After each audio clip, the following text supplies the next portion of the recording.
Here's today's In Touch devotion. Today's abridged scripture reading is from Numbers chapter 22, where we find Balaam traveling with the leaders of Moab.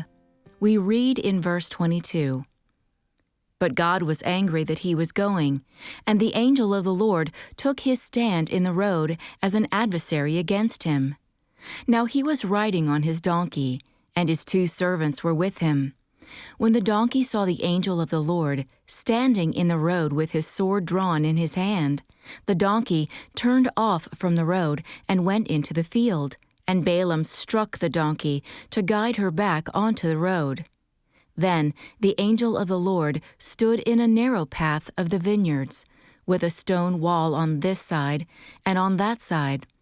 When the donkey saw the angel of the Lord, she pressed herself against the wall and pressed Balaam's foot against the wall, so he struck her again. Then the angel of the Lord went further and stood in a narrow place where there was no way to turn to the right or to the left. When the donkey saw the angel of the Lord, she lay down under Balaam. So Balaam was angry and struck the donkey with his staff. Then the Lord opened the mouth of the donkey, and she said to Balaam, "What have I done to you, that you have struck me these 3 times? And Balaam said to the donkey, "It is because you have made a mockery of me.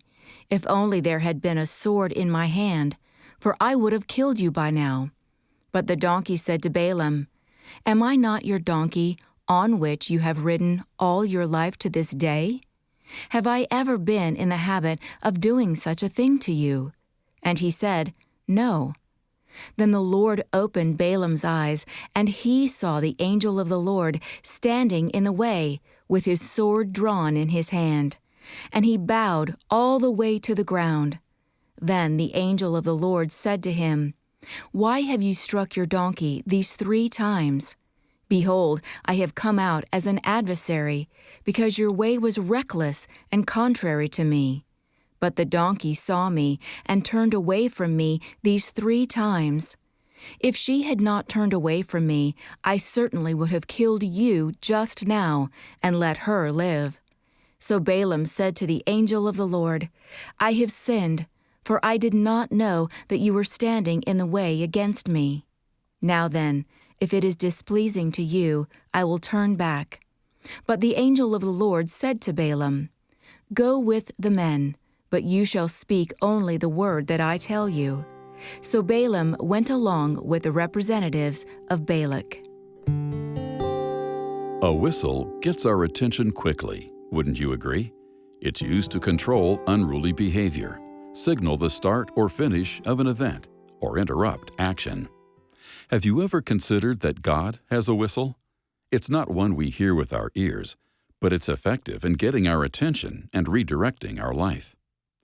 In today's scripture passage, God used a donkey as his whistle to redirect Balaam, but the man was oblivious until his animal spoke. Although you won't hear a talking donkey, God still has his ways of getting your attention. Sometimes he uses a restless spirit or some vague dissatisfaction with one's life.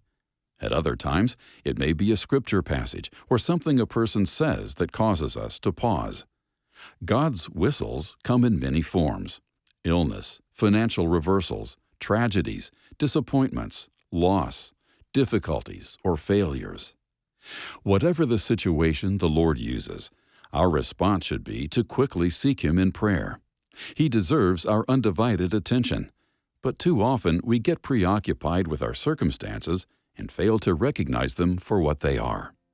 The next time the Lord interrupts your life in any way, let the situation prompt you to turn to Him and seek His guidance.